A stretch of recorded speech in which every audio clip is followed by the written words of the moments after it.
Dava kembali pulang ke rumah orang tuanya dengan emosi yang masih meledak-ledak di dalam dada. Sungguh, seumur hidupnya baru kali ini, Dava merasa sangat terhina sekali, seolah-olah ia sudah tidak lagi punya harga diri. Dava menghempaskan bokongnya di sofa ruang keluarga. Sambil menghela nafas panjang nan lelah. "Aku nggak mau melanjutkan pernikahan neraka itu lagi," ucap Dava tiba-tiba. Dewa yang sedang minum teh hangat buatan istrinya langsung terbatuk karena tersedak. Ilke.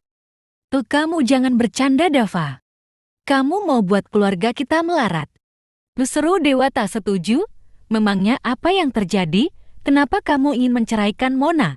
Padahal pernikahan kalian masih seumur jagung. Tanya Dewi. Dava kembali menghela nafas panjang nan lelah. Aku lelah menjadi kacung mereka, Ma. Mereka sama sekali tidak pernah menghargai aku. Terutama Mona yang kerap berperilaku semena-mena seolah-olah aku ini pembantunya bukan suaminya. Tutur Dava, mengungkapkan beban yang selama ini ia tanggung seorang diri. Jangan lebay kamu, Dava. Wajar, mereka memperlakukan kamu seperti itu karena di sana kamu hanya menumpang. Lagi pula, apa salahnya sih tinggal dikerjakan saja? Yang penting kan hidup kamu, Mama, dan Papa terjamin selamanya, ujar Dewa. Dava membulatkan matanya terkejut, mendengar statement yang baru saja keluar dari bibir papanya. Benar apa yang Papa kamu katakan, Dava. Tidak apa-apa mereka menganggap kamu sebagai pembantu, asalkan hidup kita tetap sejahtera dan suatu saat nanti, perusahaan mereka pasti akan jatuh. Ke tanganmu, timpal Dewi. Dava menggelengkan kepalanya tidak percaya, karena ternyata harapannya jauh dari kenyataan yang ada. Tadinya Dava berpikir bahwa kedua orang tuanya pasti marah ketika putra semata wayang mereka diperlakukan dengan semena-mena, namun ternyata pemikiran Dava meleset jauh. Karena kedua orang tuanya malah memaklumi dan memintanya untuk tetap menurut, asalkan kekayaan mereka tidak menghilang. Jadi menurut Mama dan Papa kebahagiaanku itu tidak penting. Seru Dava. Tidak usah terlalu banyak drama seperti anak remaja. Dava, kebahagiaan akan datang ketika nomor seri uang dalam rekening pribadimu unlimited tidak terbatas. Apa salahnya kamu bertahan untuk beberapa tahun saja? Setelah kedua orang tuanya Mona tiada seluruh harta mereka. Pasti akan jatuh ke tangan kalian dan kamu juga kan yang enak, tutur Dewa yang mendapatkan dukungan penuh dari istrinya. Ternyata aku sudah salah mengadu. Aku kira Mama dan Papa akan lebih mementingkan kebahagiaanku, tapi ternyata bagi Mama dan Papa uang dan harta jauh lebih berharga di atas segalanya. Dava memandang kedua orang tuanya dengan kecewa. Dava beranjak dari posisinya kembali melangkah menuju ke arah luar, padahal kedua orang tuanya belum selesai bicara. Kamu mau kemana, Dava? Mama dan Papa belum selesai bicara, teriak Dewi memanggil putranya. Dava meneruskan langkahnya tidak peduli dengan panggilan dan teriakan dari kedua orang tuanya. Dava begitu sangat kecewa dengan perlakuan Mama dan Papanya yang sama sekali tidak memikirkan kebahagiaannya sebagai anak tunggal. Sebenarnya Dava tidak tahu saat ini ia harus kemana. Namun Dava lebih memilih untuk pergi daripada tetap bertahan di rumah kedua orang tuanya yang sama saja dengan kedua mertuanya. Di dalam kamar kedua orang tuanya, Mona menjelaskan semuanya perihal masalah yang terjadi sembari menangis terisak-isak. Sebagai orang tua yang sangat menyayangi anaknya, Burhan dan Mira begitu sangat murka dengan perlakuan Dava yang menurut mereka sangat keterlaluan. Dasar menantu tidak tahu diri. Sudah bagus perusahaan keluarganya Papa bantu hingga mereka tidak jadi melarat. Tapi bisa-bisanya Dava memperlakukan kamu seperti itu, murka Burhan. Burhan langsung mengambil ponselnya dan tanpa banyak basa-basi, ia langsung menghubungi ponsel Dewa untuk mengungkapkan rasa ketidaksukaannya terhadap sikap Dava yang sudah menyakiti putrinya. Ingat Dewa, perusahaan kamu masih bertahan sampai saat ini berkat suntikan dana dariku. Cepat ajari putramu untuk tidak lagi menyakiti putriku, atau aku akan menarik semua saham dari perusahaanmu. Ancam Burhan. Maafkan aku Burhan, aku akan memastikan bahwa Dava tidak akan menyakiti Mona lagi, sahut Dewa. Bagus.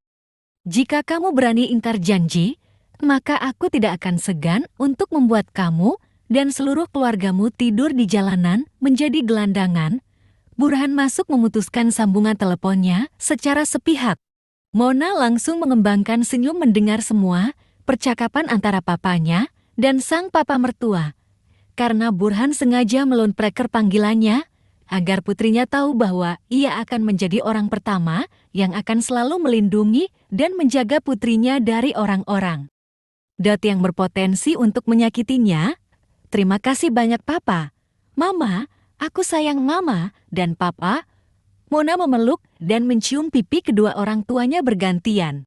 Setelah puas mengadu, Mona kembali ke kamarnya untuk membersihkan diri, sembari ia ingin mencoba seluruh barang belanjaan yang baru saja dibelinya.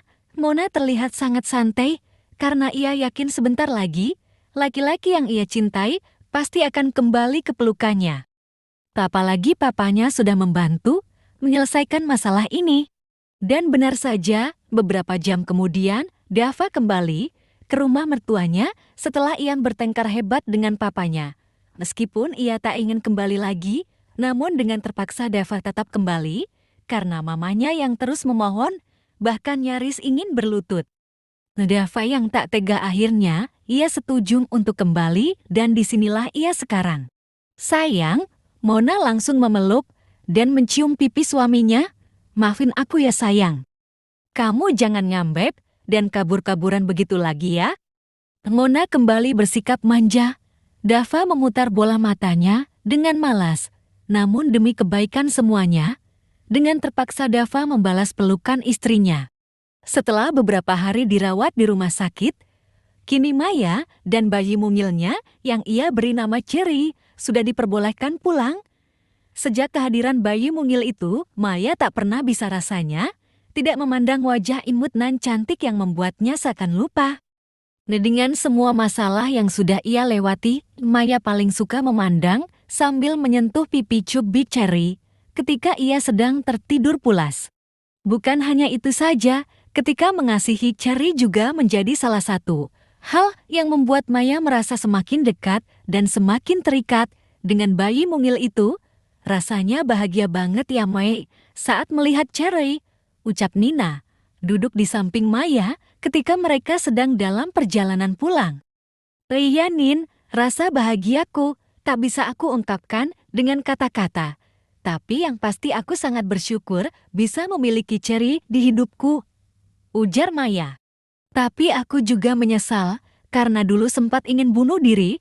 Andai saat itu tidak ada orang yang menyelamatkanku, aku pasti akan diikuti perasaan bersalah karena sudah berniat melenyapkan bayi yang tak berdosa ini. Maya meneteskan air mata saat mengingat kesalahan dan kebodohannya dulu. Sudahlah Mai, yang lalu biarlah berlalu. Sekarang sudah saatnya kamu membuka lembaran yang baru bersama si cantik Cherry.